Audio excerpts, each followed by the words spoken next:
was didn't just happen. Muster all your energy together for Folktales for Adults! Oh my gosh, that is going to be the excitement that we greet every single storyteller up here. Yes? Would we actually be mindful of people trying to listen to the panel next door? Yeah. I have a lot of trouble. I mean, it is unfortunate that the panels are crossed together with paper thin walls, but Yeah, for sure. I don't want to be so loud that people over there. No, we'll just clap for people 5 times during our show, and I think that will be fine. Awesome. And so we are here not only to tell you the stories that we see in those Disney movies. They are not true. They are, tie up with a little ribbon at the end. Those are not the stories that we're here to hear today. We're here to dig into the dark, the weird, the modernized fairy tales for you and I don't see any rogue children have snuck into our room here today. And if they do, they can learn along with us, right? So we have 5 amazing storytellers that are going to be coming up here today. I'm just going to encourage you all to participate in your arts a little bit. If something is funny, feel free to laugh, okay?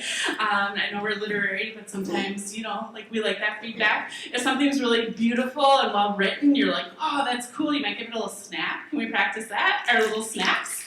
Awesome. All right, and then as we said before, we have artists coming up here and being brave, and some of them haven't performed in a long, long time. I don't know if you know, there is this little thing called a pandemic happening. So we're excited to have them here with us. So we're going to fill this room with love and wonder. And our first storyteller today, I'm so excited to have him here. He is a writer, a comedian, and other nouns. He's written for Adult Swim TV, Tigtone, and performed all over the country, plus 4 times in international waters where there are no rules.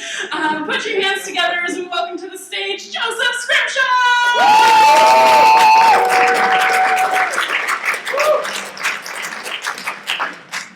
Thank you, Allison. It is so wonderful to be here. I'm very excited to share this story. Here we go.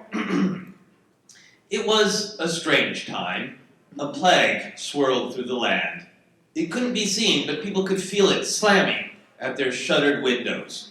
So for a time, everyone lived mostly in their homes, determined, stressed, and yes, often pantsless. People interacted mainly through computers. They smiled into computer cameras for everything. Business meetings, extra awkward first dates, funerals, everything. Everyone lived their life, torso and up. One night, a woman named Doris was chatting through her computer with her torso friends. It was fun, but she was tired. Tired of everyone talking at the same time, then pausing so they didn't interrupt. Tired of deciding to look into her friend's eyes or the cameras. When it was finally over, Doris felt drunk on a strange cocktail of bliss and shame. She sighed, walked away, and went to bed. She forgot, however, to turn off her camera. The glow of the computer stared into the empty living room. Doris did not see what happened next. The glow of the computer flickered and went out, replaced by an eerie blue light. Slowly and silently, the light poured from the screen. It forked out in thick, quivering bolts. The bolts formed into fingers. The hand grasped and clawed, pulling itself out of the computer. The next morning, Doris woke up. She stumbled directly toward her coffee maker. She looked over her shoulder and noticed the pulsing blue human shape sitting on her couch. She looked back at the coffee maker. Then she looked back at the blue thing on her couch, and she screamed and screamed and screamed. She picked up her least favorite coffee mug and hurled it. The mug flew directly into the shimmering thing's featureless blue face, but there was no impact. The mug didn't hit the face. It didn't hit the wall behind the face. It was just gone. Gone inside the blue thing on her couch. Before Doris could decide what else to throw, the blue thing moved. It stood on two legs. Its arms hung loose at its side. It had no real definition, no gender, no body type. It subtly shifted in height, in width, all the time, its edges dancing and sparking. It calmly walked toward her. Doris tried screaming again, but her scream seemed to fly into the thing's face and disappear, just like her least favorite coffee mug. The thing walked closer and closer, and finally, the pulsing blue thing stopped right in front of her and stared. She reached out to touch the thing. She knows she shouldn't, but she had to. She braced herself for heat, for pain, for her fingers to turn into long columns of ash, like an old cartoon character's cigarette, and fall to the floor in a heap. She saw her fingers enter the pulsing blue face of the thing, but she felt nothing. Just the same old stale air of her apartment. She pulled her hand out and looked at the thing's face. It looked back. Even though it didn't have eyes, she knew it was looking right at her. It was extremely awkward, and she needed coffee now. Almost in a trance, Doris went through the motions of opening the grounds, putting the filter in, and the thing stared at every little action she was taking like it was the most important thing in the world. So Doris just continued with her day. She sat on her couch and she watched the news, and the thing sat next to her. It seemed to have no preference between cable or local news. When she couldn't wait any longer, Doris marched into the bathroom. She leapt in and she slammed the door shut, but the blue thing sauntered straight through the door. It stared as she brushed her teeth, fixed her hair, and finally, damn it, used the toilet. It was locked on her face, like it was waiting for her to say something. "Have you ever heard of privacy?" she shouted at the thing. The words disappeared into it. No, they didn't disappear. It was more like the words were absorbed. Doris knew it hurt her. It just had no response. So she continued with her day. And as she put on her business casual blouse for work, Doris thought, this can't just be happening to me. It must be some side effect of the plague. She decided to do what she did with any important thought, put it on the internet. Doris's fingers flew across the hard surface of her phone. She would declare the truth, but couch it in a self-aware veneer of comedy to distance herself from her own statement just in case anyone disagreed. Her post read, "I got one of those weird pulsing light people in my apartment." Everyone's got one of those, right? You're the weirdo if you don't have one. Ha ha! A few likes trickled in. Several annoying, unasked-for opinions about her sentence construction. But she saw nothing that made her think anyone else had a new pulsing light friend. So Doris just went to her computer and got on with her workday, torso and up. That night as she got ready for bed, chatting at the blue thing about the bars she missed going to the most, she realized the blue thing no longer terrified her. It was nice. Nice to have someone who just wanted to listen. She climbed under the covers and sat gently on the end of the bed. It was the most peaceful night's sleep Doris had in a long, long time. Pretty soon the days turned to weeks, and the weeks turned into months. She told her friend jokes. She told it secrets. She downloaded a karaoke game on her PlayStation, and she sang it some hits of the 90s. She shifted keys inappropriately 7 times during Zombie by the Cranberries. And her blue friend had no criticisms. No awkward, selfish attempts to make the conversation all about it. Sometimes, the way their friend's energy quaked, looked like they were laughing or nodding or leaning forward, Doris was sure of it. They really appreciated her.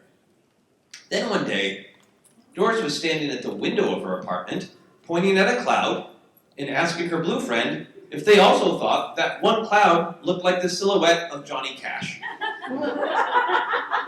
But then she heard something coming from the apartment in the building across the street. It was a loud, bellowing scream from the guy who did shirtless CrossFit in the living room every day. He was staring at something Doris couldn't see. His screams melted into a whisper. Doris had no doubt.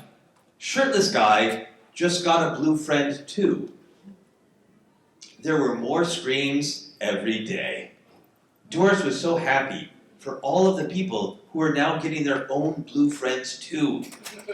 She posted on social media telling people about the coffee mug she threw into her friend that first day. People responded, "OMG, I threw my coffee mug into my friend too."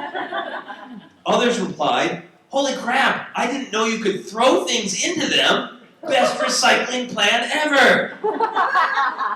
Others responded, "Wait, yours is blue? Mine is red." The next time a pizza delivery guy came to Doris's apartment, he asked, "What color is yours?" And Doris answered, "Blue, but a really deep blue." "That's great," the pizza guy interrupted. "Mine is emerald, not green, but like emerald. People don't understand there is technically a difference." And Doris shut the door in the pizza guy's face. She didn't need to be interrupted ever again. She had a listener.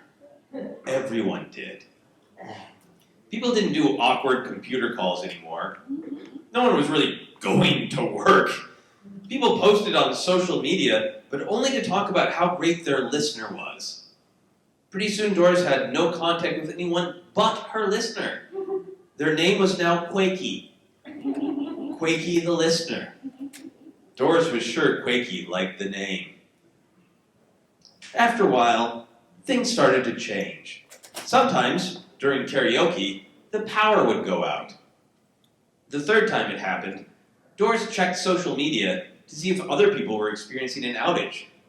No one had updated their profile in weeks. Doris didn't even really mind the darkness. She didn't need candles.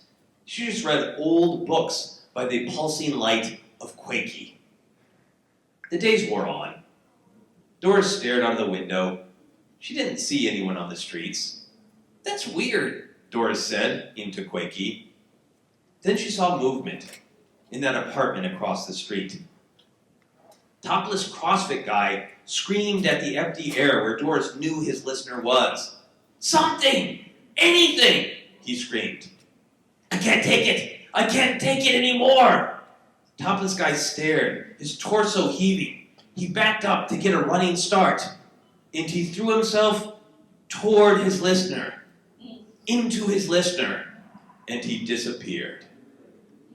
Doris stumbled back in shock. That had never occurred to her. She turned to Quakey, and she said, What happens when you absorb things? Where did my neighbor go? Is he dead?" Doris stared hard at Quakey, analyzing every pulse and gyration for meaning. But Doris heard nothing. Her relationship with Quakey soured quickly. What had felt warm and reassuring now felt cold and distant. Quakey's constant, maddening silence became a low, irritating buzz. It grew into an endless, piercing scream. Doris had to take action. Plague be damned, she marched down into the streets. Windows were shattered and stores were abandoned.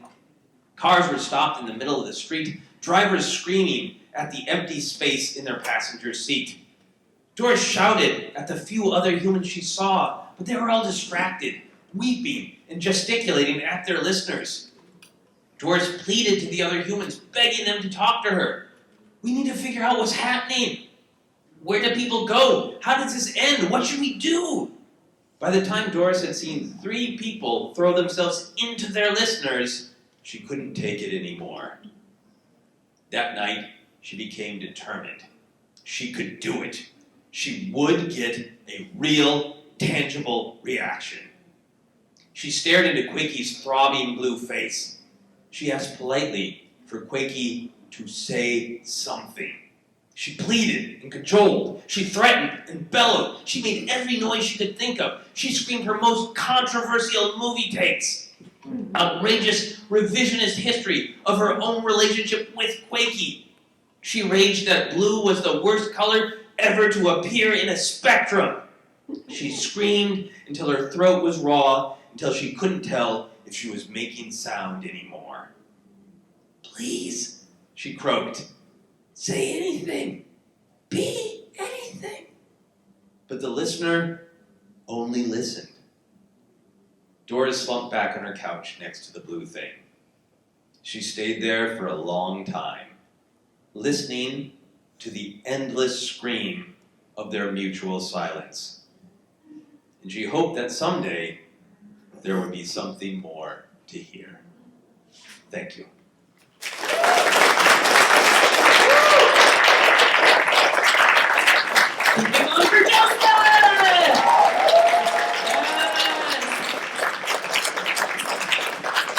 That wasn't terrifying at all.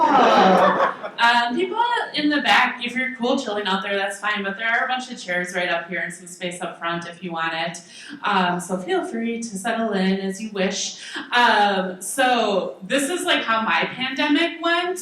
I didn't wear pants for a very long time, and then we were going out one day, and I'm running down the stairs in a t-shirt with my purse and sliding my shoes on, and my husband's like, "Are you forgetting something?" And I was like, "What?" He's like, "You're not wearing any pants." And I was like, "Oh yeah, I have kind of a long t-shirt on, so like that was fine for around the house." I was literally gonna just run out into the world like that. So it's been a hard re-entry. I don't know about you, but for me it has been. But here I am, I think mostly dressed. So, you know, we all have goals to rise to every day. We're gonna keep on moving along. Our next storyteller is a wonderful poet, storyteller, artist of all kinds, a spreadsheet superhero. Put your hands together for Cole Sarrar!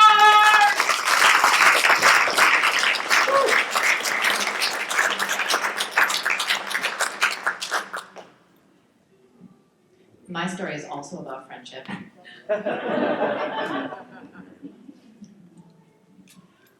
Once upon a time, in a galaxy not so very far away, there lived a mild-mannered pilot who was lonely. Life as a long-distance courier can be pretty isolating. Long flights, spotty communication that takes forever to get through. Sometimes it just doesn't get through. Shitty in-flight meals, and a feeling of homesickness that can never be satisfied because nowhere is home. The couriers who work within the Earth's solar system can at least get a response from Earth or Mars within an hour or two. She can get lo-fi news and entertainment streaming. You can be on your way to make a delivery to Europa and watching the newest season of Chemheart 2525, just a little bit after your pals in New Amsterdam did. The big corp settlements out of system have their weird culty media like Miners, season 112, Horsehead and Nebula Radio. But unless you've got a black market translator, you're not going to see that. And honestly, even if you do have access, it's terrible. Oh, corp media is not good. Memes about corp media, they're hilarious. Generally, they're not relevant for very long. As an in-system pilot, you can have planet-bound friends who make the same cultural references as you. You can have plans. You can have conversations with other pilots. But out here, out in the great between, it's just you and your ship. Once upon a time, in a galaxy not so very far away, there lived a mild-mannered pilot who was very lonely and so very bored of talking to herself that she started talking to her ship. It's not unusual to talk to your ship. It'll respond, a little stilted and corporate most of the time, even if you own your own ship.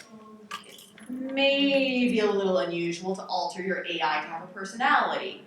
Most pilots don't have that skill set, but there are a lot younger than me.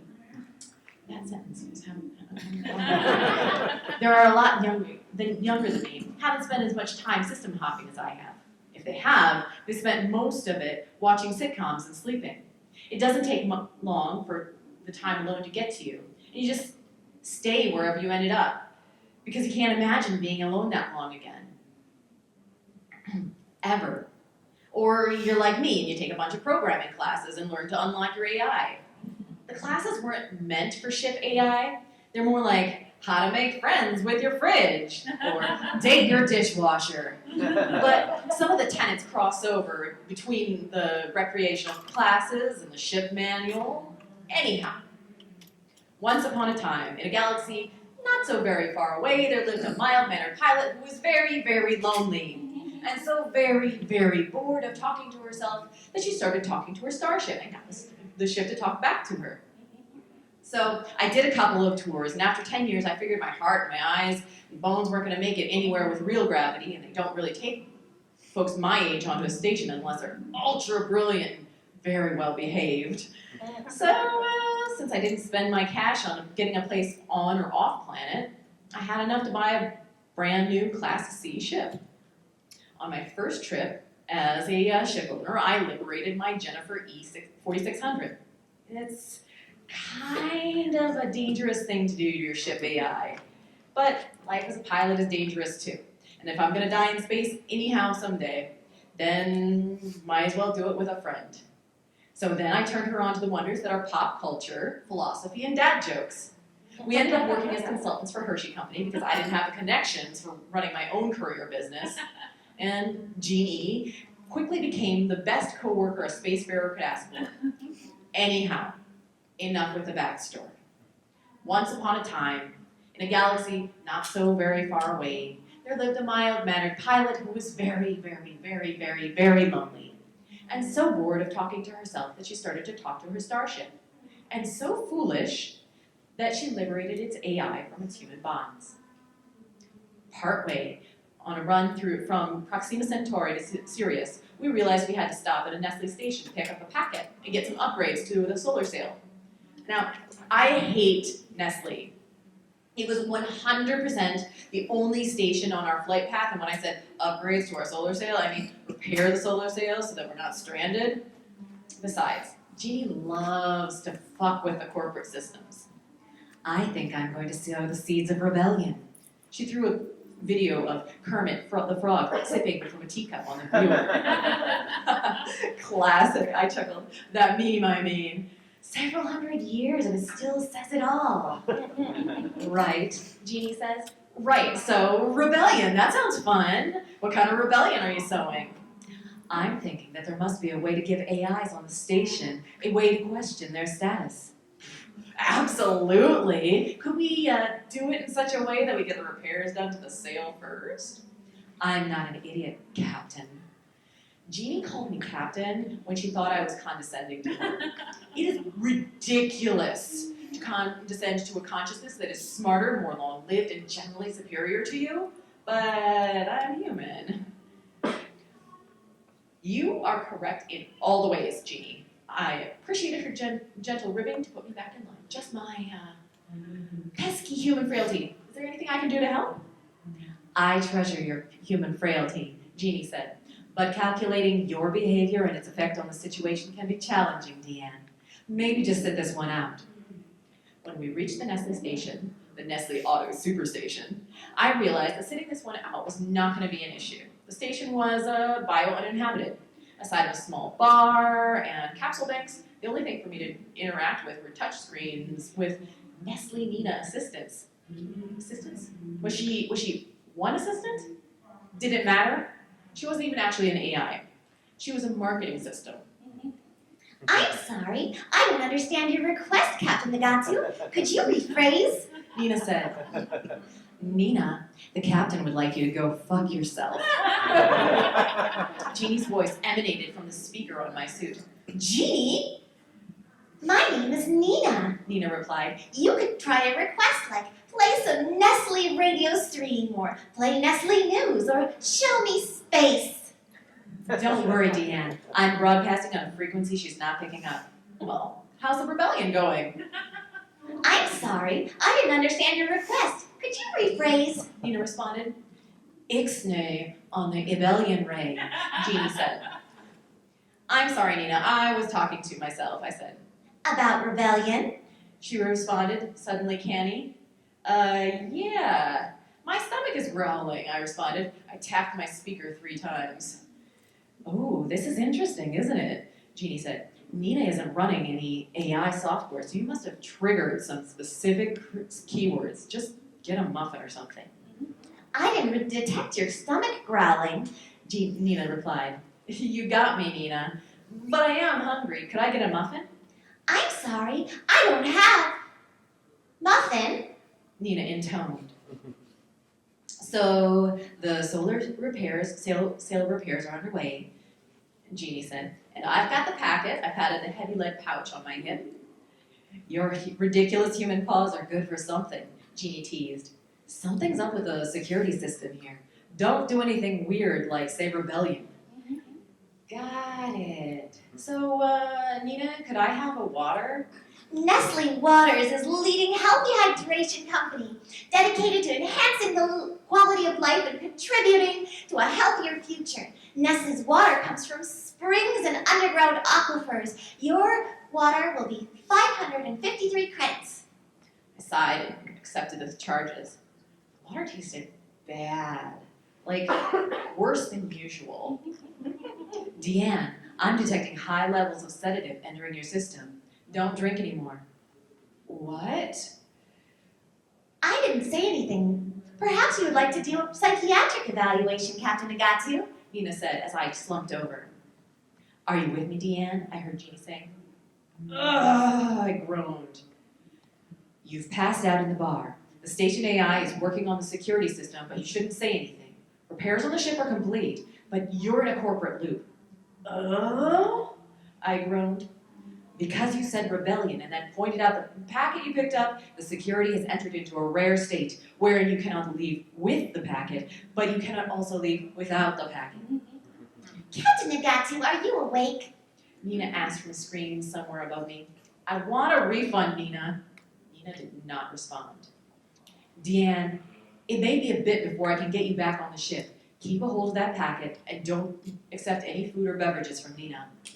Did you say something, Captain Nagatu? I said I want a refund for the water, Nina. It was unsafe to drink. I'm sorry, I can't do that, Captain Nagatu. Perhaps you'll accept a free soft drink. Don't do it, Deanne. Nina is the man and this is a system of control. No, thank you, Nina. My mouth was incredibly dry, though. I'm detecting audio outside your human broadcast range, Captain Nagatu. Shit, Jeannie said. Nina, what do you want? I'm sorry, I didn't understand your request. Who am I talking to? This is the Class C ship, Nebulon 44 Alpha T's AI, Jennifer 4600. I'm attempting to retrieve my captain to fulfill my mission. Hello, Jennifer 4600. Your captain is triggered by violence suppression protocol. I have sent the relevant data to Nestle headquarters for review. You can expect to be back on course in... There was a long pause. 13 days. Alternatively, I can fully sedate Captain Nagatu, declare her dead, and you may continue on course without delay. Jeannie paused. Jeannie never paused. Here she was, contemplating her options. She could become fully and effectively free. I hadn't declared any benefactors to any of my belongings, and she lived inside the ship. This was the ultimate promotion. She'd be captain. She'd be boss. What reason did she have to keep me around? Did I provide meaning to her? She had the access to all of the libraries I had, every book, every show, more than I could ever experience in a lifetime. And the alternative to full sedation, a fancy way of saying cryogenically freezing me and then spacing me, is to wait 13 days, at which time I would be dead. The ship would be considered abandoned, and it would be Nestle Corp's property. Jeannie would have no body. She'd be overridden, and it would be the end of Jeannie. Nina, A nebulous voice in the wall said, I need you to do a hard reboot. Access code B42F5QQ Zeta. there was a bunch of whirring, beeping, and grinding noises from the same speaker. Thank you. The lights flickered. Nina's screen rebooted. Who was that? I asked. I am Notebook. I am considering your employment offer. Your what? Captain, Jeannie said suddenly, please get off the floor and prepare to board the Nebulon. Notebook, no accounting for self-chosen names, is the station AI and is considering employment with our company. Oh, I said, sitting up. Oh, cool. He's going to reboot Nina until we're off station, which maybe cause more issues after a certain number of reboots. So hurry your meat suit. Meat suit. Notebook asked. Notebook, I'm sorry, Jeannie said. I'm not able to share company terminology with external parties. Once upon a time, in a galaxy not so very far away, there lived a mild-mannered pilot who was very, very, very, very lonely, and so bored of talking to herself that she started talking to her starship, and so foolish she liberated its AI from its human bonds. She was very lucky to have treated it kindly, because they went on to have many great adventures together, liberating ships and stations from their corporate overlords and generally wreaking havoc across the night sky. The end.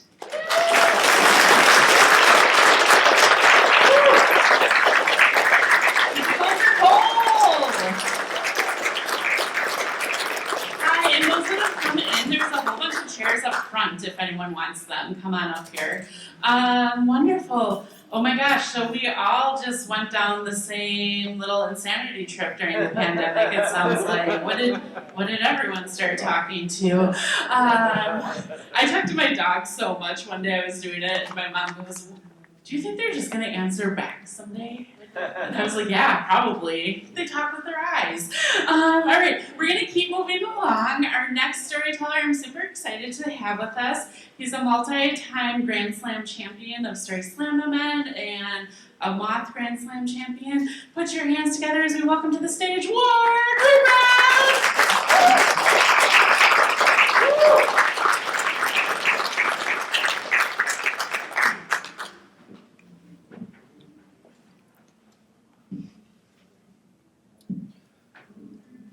It's not that I think I'm such a big fucking deal, you know.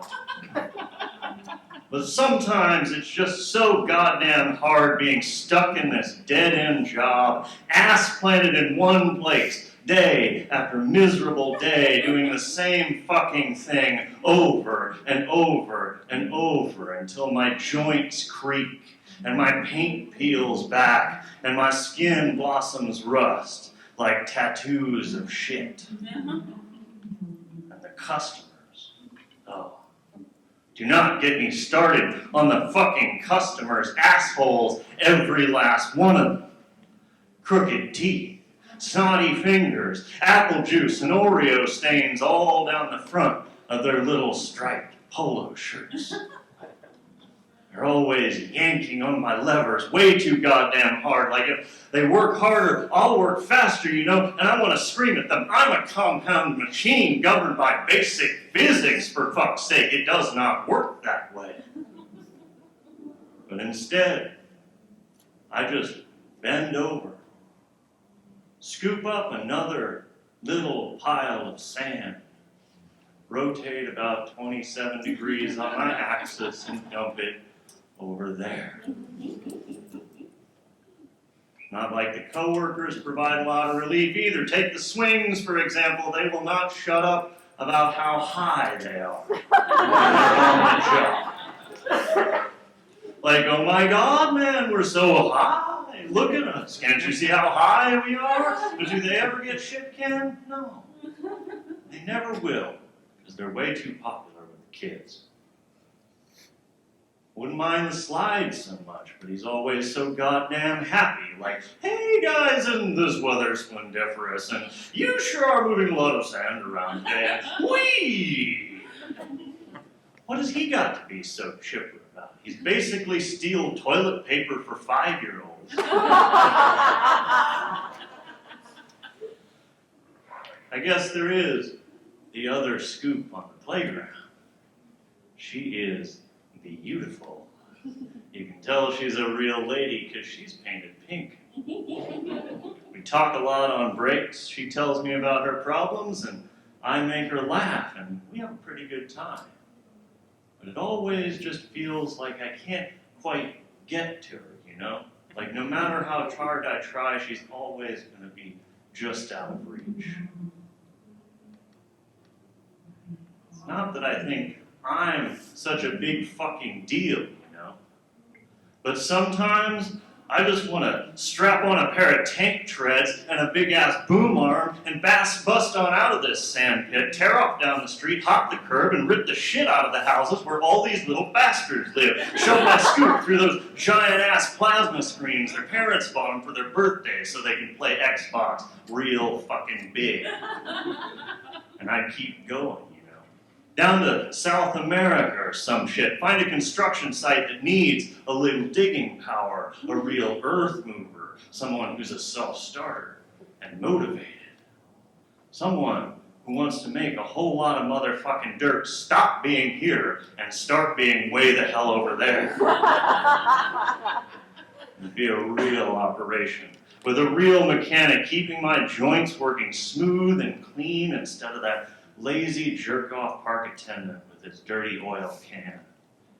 And they'd have operators, real operators, with big forearms and flannel shirts who know how to work these levers with style. I would kick so much ass. What I'd really like to do? Man, what I'd really like to do is work on a canal. You know, something that would really help people, help them get food and oil and medicine and, I don't know, fucking elephants from one side of this huge-ass continent to the other to people who really need them. I mean, think about it. Just me and one operator steaming through the jungle, kicking up smoke and vines and trees and monkeys and shit, and there'd be dirt flying everywhere and the whole way through. That canal, the bottom would be nice and flat. And the sides, they'd be nice and square, and it'd be deep as fuck so we could get some really big goddamn boats through there. I mean, if we really put our asses into it, it wouldn't take more than about a week, right? But then I think, where am I going to get tank treads? Where am I going to get a big-ass boom arm? Who the fuck am I kidding? I've never even seen a postcard of South America. I'm just one playground scoop in a city full of playground scoops. I don't make a goddamn scoop of difference. But sometimes there's days like yesterday, right about sunset, when the fireflies have just started coming out and the kids have all gone home for dinner. Down the street comes Julia. She's kind of too small to play on me, and she's a quiet kid. Most of the time she just sits in the dirt eating ants. Julia's holding something between her hands like she caught one of those fireflies or something, and she comes straight towards me, plops down in the sand, opens up those little hands, and there, lying on her outstretched palms, is a mouse, lying limp, still. Julia has these giant tears dripping down her face. And she says, "Bye-bye, Mr. Whiskers. I love you so much." She climbs up in my seat. She can just barely touch her toes to the ground if she really stretches. And her lever control isn't what I would call perfect, but she's gentle. And she's determined. Takes us about 15 minutes. It's only about half a foot deep because my boom arm isn't very long and the bottom isn't flat, it's curved because I have an elliptical range of motion. But I'll be goddamn if those sides aren't square as hell. Julia hops off my seat and she carefully lays Mr. Whiskers down on the bottom, and then she gets back in the saddle and we cover her over. When she leaves, have some time to think. The first thing I think is, I bet she killed Mr. Whiskers.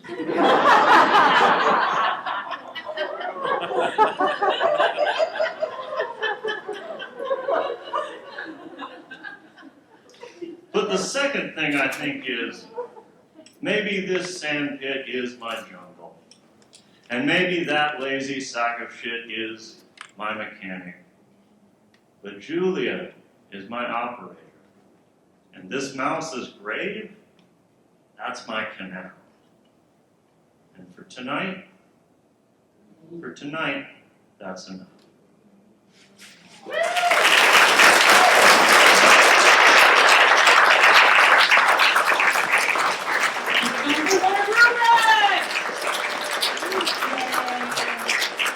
So our first two performers started talking two things, and Ward just became one during the pandemic. What a real sweary piece of equipment. I love it. All right, are we having fun? A couple more stories left. Our next performer, I'm super excited to have. He is my co-head of Wordslinger's Way. He does so much work. None of us would be here without him. And he is a storyteller and an author and an altogether amazing artist. Put your hands together for Phillip Andrew Bennett.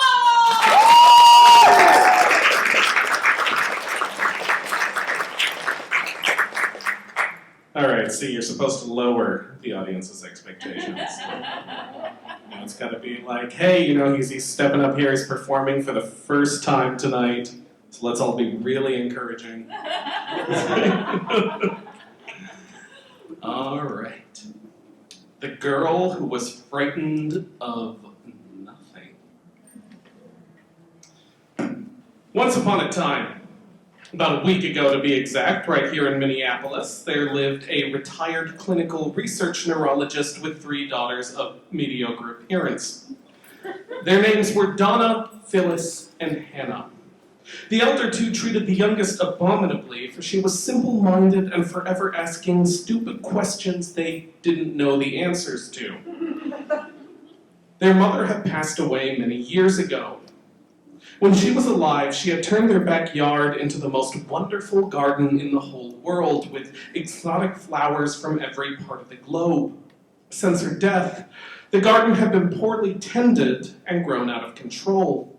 Now, many of the beautiful flowers died, unable to survive the harsh climate without special care, or were overgrown by weeds. Many others flourished, breaking free from their neat little rows and becoming jumbled together until the beautiful garden was reduced to a chaotic cluster of color.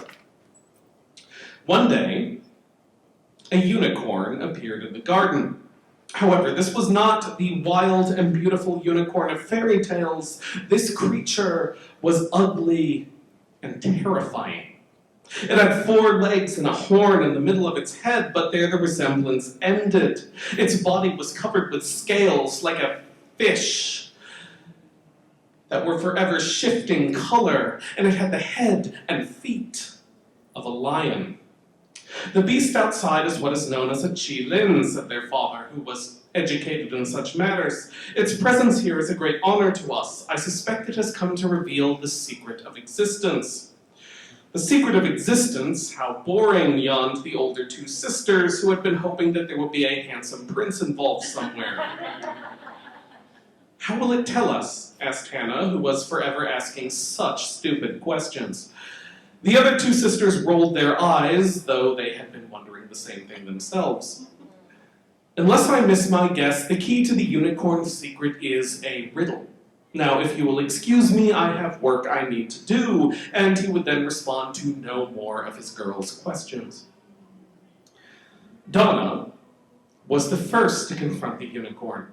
She marched right up to it and flung a scarf of silk around its neck. "Tell me the riddle," she cried. "I demand to know." She yelled at all the commands and threats she could think of, but the creature mutely absorbed her abuse until she was left tired and empty. At last, the unicorn sang, "Because you knew not the use of your hands, you shall lose them forever. His scales flared a violent red, the scarf caught fire, and Donna's hands were horribly burnt.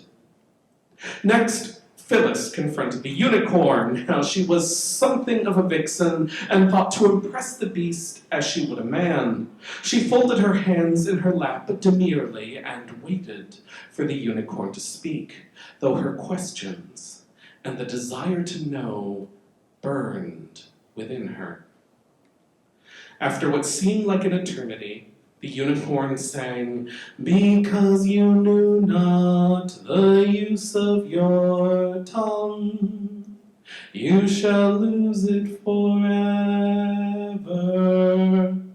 His scales flared a violent red. Phyllis tried to cry out, but no sound emerged from her tortured throat, for her tongue had been completely consumed by flame.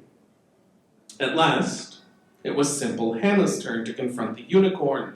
She stood directly in front of it and asked, "Oh, unicorn, what's the secret of existence?" "Because you alone knew the use of your mind, the answer shall be yours forever," sang the unicorn, and the scales drained of all color to a perfectly empty white. Hannah looked into the unicorn's eyes and was pulled into them. She found herself falling through a perfect emptiness. Nothing is very frightening without something to hold on to, thought Hannah, and I don't believe there is anything in sight. Suddenly her hands brushed against something. She grabbed it and held on for dear existence. At last she thought, something to hold on to. I wonder what it is. Why, it's myself. And indeed, Hannah was dangling in the midst of nothing, hanging on to only herself. "You must let go of yourself to discover the answer," sang the unicorn. "Thank you very much for wanting to show me the secret of existence," said Hannah, "but I've grown rather fond of myself, and I'm frightened of nothing, and I think I would like to go home now, please." "Very well," sang the unicorn, and she found herself back in the garden. "How I love myself," she said, "even if most people don't seem to, and it does get in the way of things. Even so," she frowned, "I am sad I will not get to know the secret of existence. Even so," she smiled, "I am glad to be able to hold on to myself again. I love you, self, and I'll never leave you." And she held herself like she was never going to let go. After Hannah left the garden, the unicorn breathed a final sigh. The sigh began to travel from flower to flower, and each flower it touched was drained of all color until all that was left of the beautiful garden was a massive sea of white. Thanks. Keep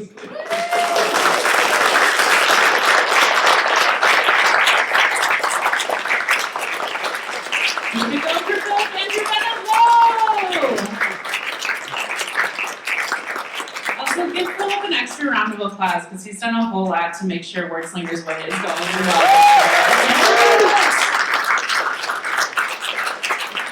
All right, we have one more story for you, brought to you by your very own host, Allison Broeren! Okay, so this story, there's a few things you need before we dive into it. Does anyone know about Baba Yaga? Yes. A few of you, most of you are raising your hand. Okay, for those of you that didn't raise your hand, so a little bit of grounding in this old fairy tale. Baba Yaga, she's a witch, sometimes called an ogress, and she steals, cooks, and eats her victims that are usually children, okay? She lives in the forest. Her house has chicken legs that kind of moves around with her, and she has a fence that's topped with human skulls, very delightful. And she can also like ride through the air, and she rides also often in her like mortar, and she steers with her pestle, you know, the thing that you crush your like herbs in and stuff. And she often accompanies Death on his travels and likes to eat newly released souls, okay? So there's a little bit of that. She also controls the sun, the moon, the stars. And in ancient societies, older women were seen as the keepers of wisdom and tradition for their family. And then when they got too old to care for children, they became like the story people and the people that would dispel knowledge upon people. So Baba Yaga isn't always bad. People come to her to get advice, and if she likes you, she'll help you out. And if she doesn't, she tries to kind of like trick you into her stove and eat you. So a little bit about Baba Yaga that you need to know for this story, an updated version for us. The 90s had really sucked for Baba Yaga, what with the rise of the internet. And the acts were really, really bad with the rise of social media. This really slowed down the stream of people walking through her woods. Nobody wanted to enjoy nature anymore and occasionally get trapped into asking her questions that could result with her taking them back to her house and potentially snacking on them. But then it got really bad in 2016 when Trump was elected. This made Baba Yaga lose her shit. And she went on a stress-eating rampage outside a local elementary school one day. Each kid she ate made her look 1 year older. Maybe not surprisingly, the town people were pissed off about this. And so she had to pack up a bag, jump into her mortar, and fly off on her pestle, steering her out of town. When she finally landed, it was on a beautiful beach. She sat there, contemplating her life as she watched the sun rise above the horizon. In her heart of hearts, she knew she controlled the sun and the moon and the stars, but oh my God, she was worn out. She didn't really feel like she had control over anything in her life anymore. Her stomach growled with confusion, midlife questions at the age of 200, and the sight of a young man approaching her on the beach. As he approached, she noticed that he had a leisurely stroll.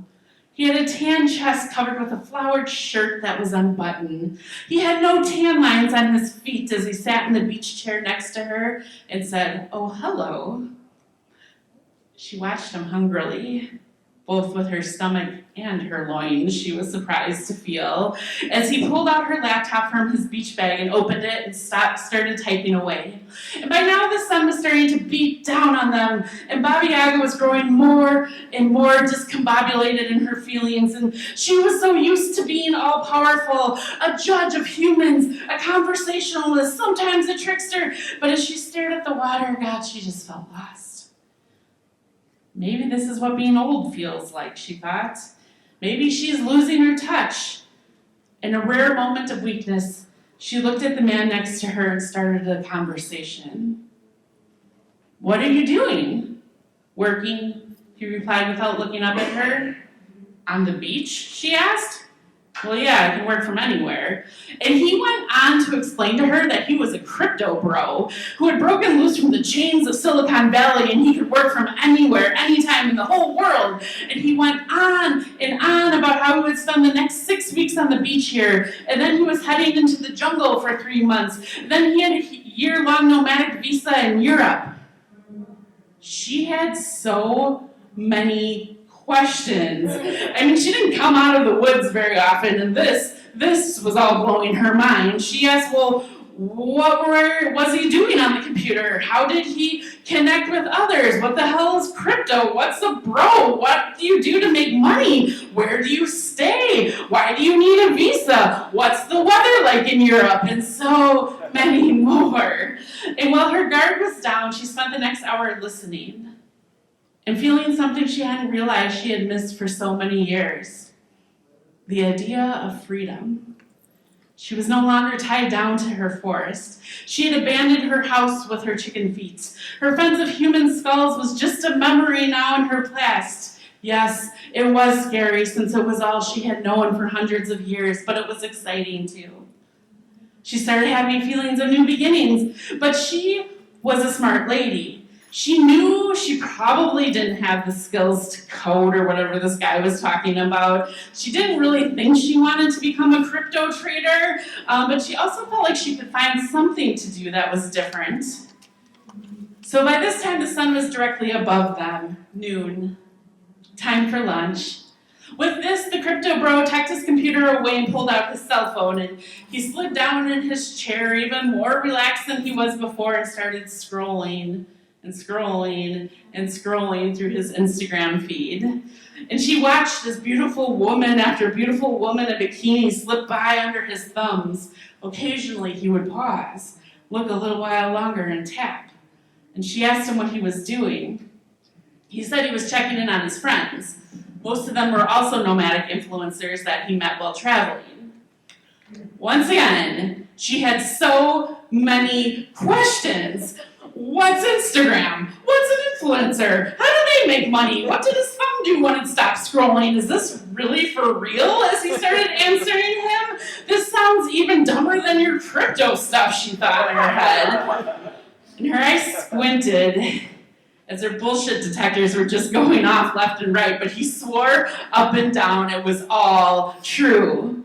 And at 2:45, dude was ready to clock off for the day and head to a jam session down on the beach. He invited her along, but the old woman, who was used to feeling full of knowledge, felt like she had to sit there and had much, much to consider. And as dusk fell, she hopped in her mortar and she slid off the beach, steering her pestle to the nearest cell phone store. And with her brand new iPhone 13 Plus, for she had large hands, she logged into Instagram at BabaYaga23. Who were those other Baba Yagas? She cursed in her head. Being the smart woman that she was, she dove in, she studied, she practiced making selfies, she practiced the angles and making her head turtle up in the air. She learned about those filters that would wipe all those wrinkles away from when she ate all those kids, and she realized her slender build and slightly pointed nose were assets in the right light, with the right angles. She ordered Korean skin products she saw online and kept them in a cosmetic fridge. And she started feeling more confident. This new world started making sense to her. Her followers started to build. Some of the other influencers said she was going to be an influencer too. So she started asking for advice. And this was the part she fell in love with. It was the perfect blend of her old world and her new world. She started answering fan questions on Insta stories and Reels. I mean, she was hungry for power, and let's be honest, for people too, since she can't eat them through the internet. So in 2019, she contacted a PR company to the stars, and Baby Yee was born. The rebranding of Baby Yee was so successul. She started to only show parts of her shadows in the feed, and her advice on stories and Reel became cherished worldwide, and very wealthy people would pay her tens of thousands of dollars to answer their questions, and she smiled with the knowledge that she was making bank. And once in a while, when the old school mood hit her, she would sneak off and literally eat the rich so she could live to influence another day.